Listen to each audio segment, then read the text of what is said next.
Halo Sobat Rebaner, kembali lagi. Gimana kabarnya? Semoga kalian sehat selalu ya. Pada kesempatan kali ini saya akan merangkum alur cerita film yang menceritakan tentang hantu urban legend dari Jepang yang lebih dikenal dengan wanita bermulut sobek. Gimana keseruan pada film kali ini? Sebelum lanjut, siapkan kopi dan udut untuk menikmati alur cerita film yang saya bawakan. Oke, langsung saja. Daripada banyak bicara, fokuskan satu pikiran dengan satu tujuan. Dan mari kita katakan bersama-sama: 1, 2, 3.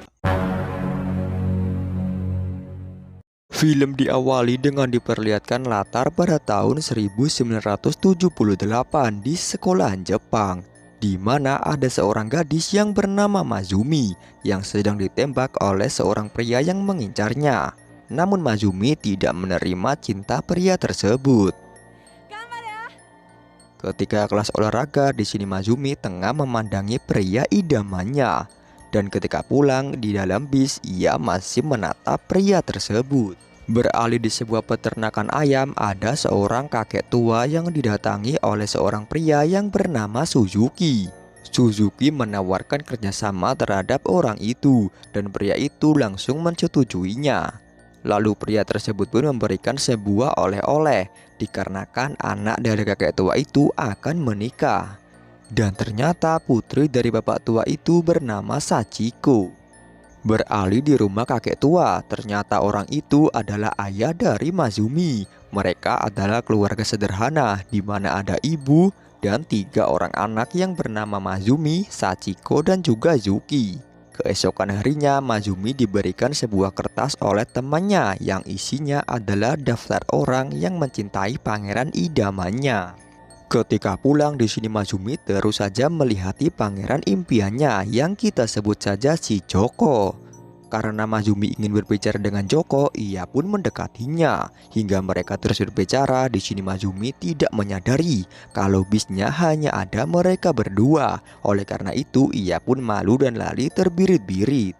Di malam harinya, di sini Suzuki menelpon Sachiko. Suzuki mengucapkan selamat pernikahan kepada Sachiko. Namun buruknya di sini Sachiko tidak memberikan undangan kepada Suzuki yang ia anggap sebagai mantannya. Keesokan harinya Sachiko melaksanakan pernikahannya. Namun ketika itu ia melihat ada seorang yang ia tidak kenal. Hingga suatu hari kelulusannya, di sini Mazumi pun memberikan hadiah kepada kakak kelasnya yang ia impikan.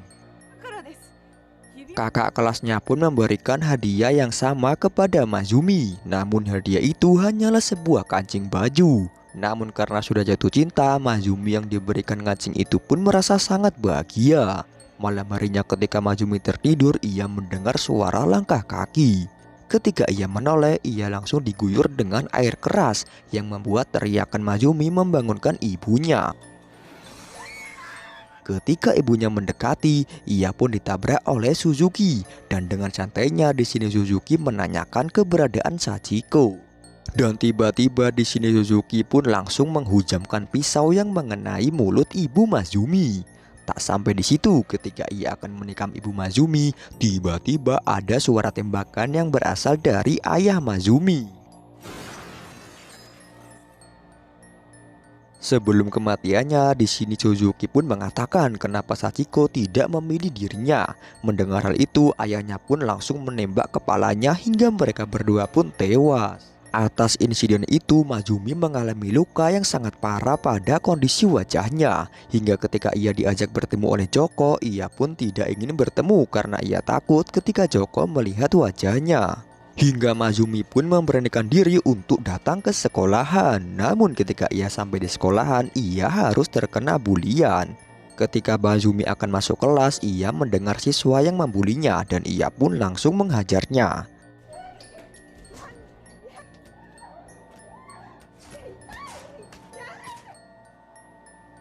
Kakaknya pun datang dan Mazumi mengatakan ia tidak terima apabila ia dihina termasuk ayahnya.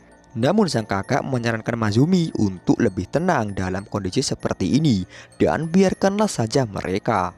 Pada hari itu Mazumi menjadi sangat sedih, namun itu menjadi bahagia ketika ia menerima surat dari pangeran impiannya. Namun tiba-tiba ketika ia memalingkan wajahnya, ia melihat wanita bergaun merah.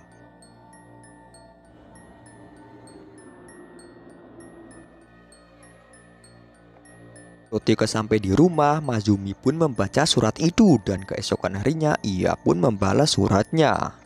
Malam harinya ketika Mazumi sedang menjahit pakaian, ayahnya pun datang dan mereka sedikit berbincang-bincang. Setelah berbincang, ayahnya pun pamit untuk pergi sebentar. Namun ketika itu, ayahnya melakukan bunuh diri. Dan ketika pemakaman, di sini ayahnya berwasiat agar uang ansurannya digunakan untuk membayar hutang dan melunasi pegawainya yang tidak ia bayar.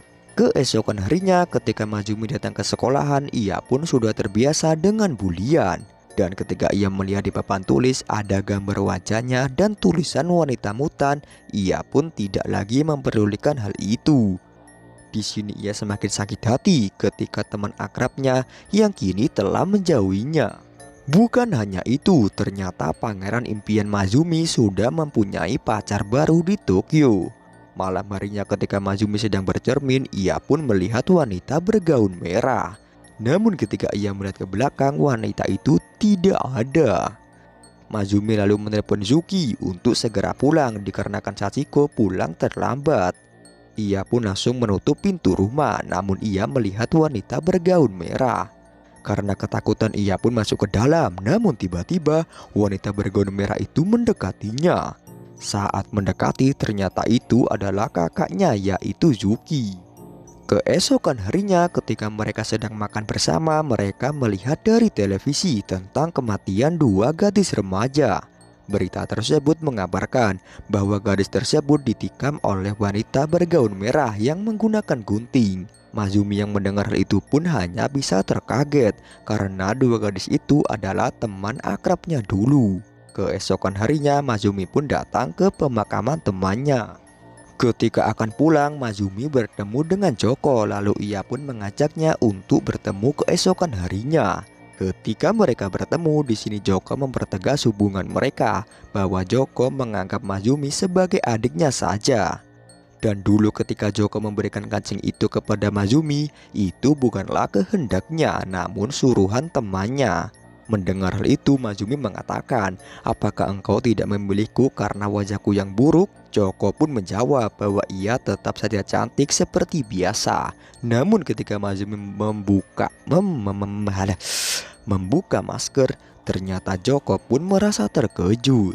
Lalu Joko pun memberitahu bahwa ia sudah mempunyai pacar baru di Tokyo. Beralih di rumah, di sini Mazumi sedang menangis dan membasuh gunting yang berlumuran darah. Ternyata sebelum Mazumi pulang, ia telah membunuh Joko. Dan orang yang telah membunuh dua temannya itu adalah Mazumi sendiri. Namun di sini ia tidak sadar, atau mungkin saja ia mempunyai dua kepribadian. Di tempat kerja Zuki, ia melihat berita tentang kematian Joko. Malam harinya pihak kepolisian pun datang ke rumah Mazumi untuk mencari info lebih lanjut. Karena Mazumi diketahui orang yang sangat dekat dengan Joko.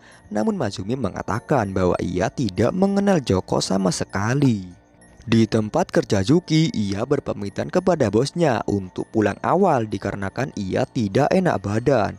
Sampai di rumah, di sini Zuki masuk ke kamar Mazumi dan ia melihat baju berlumuran darah. Ia pun memberitahukannya kepada Sachiko dan ia berniat akan melaporkannya ke kantor polisi. Namun Sachiko mengatakan tidak usah melaporkan ke kepolisian karena kondisi minggu-minggu ini sudah membuat kepalanya pening.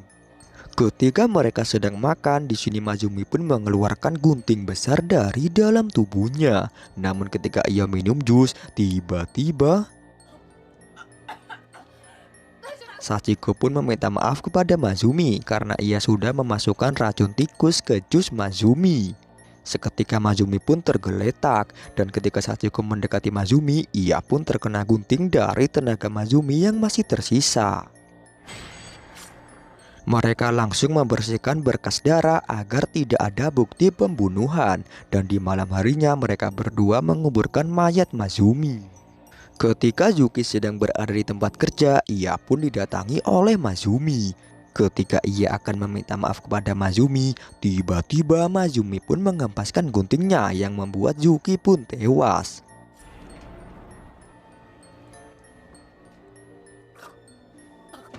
Dan di rumah Sachiko pun akan pergi dari rumah karena ia akan tinggal di kota lain. Namun tiba-tiba di sini Mazumi pun datang. Mazumi pun melukai lengan Sachiko, namun Sachiko berhasil lolos dan ia pergi ke dapur. Ketika Mazumi mendekati Sachiko, ia pun mengambil pisau dapur yang membuat Mazumi tersungkur. Sachiko lalu lari dan keluar untuk meminta pertolongan. Dan ternyata di sini Mazumi bangkit lagi seperti ia tidak merasakan apapun.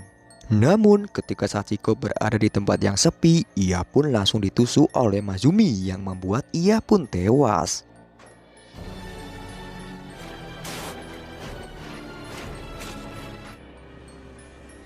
Kata-kata terakhir yang terucap di mulut Mazumi adalah, "Apakah aku cantik, Sachiko?" Dan mulai saat itu beredarlah mitos tentang hantu bermulut sobek di daerah Jepang. Dan film pun tamat. Itulah film yang dapat saya rangkum. Gimana sobat? Keren gak film ini? Pesan yang dapat kita ambil pada film ini adalah jangan pernah menganggap seorang lemah itu sebagai pecundang. Kita tidak tahu ketika kita menyakitinya, ia akan melakukan hal yang lebih kejam dari kita. Tetaplah berdoa agar kita dijauhkan dari jahatnya makhluk di dunia. Saya Media Film mengucapkan terima kasih telah menonton channel ini. Saya undur diri. Dadah.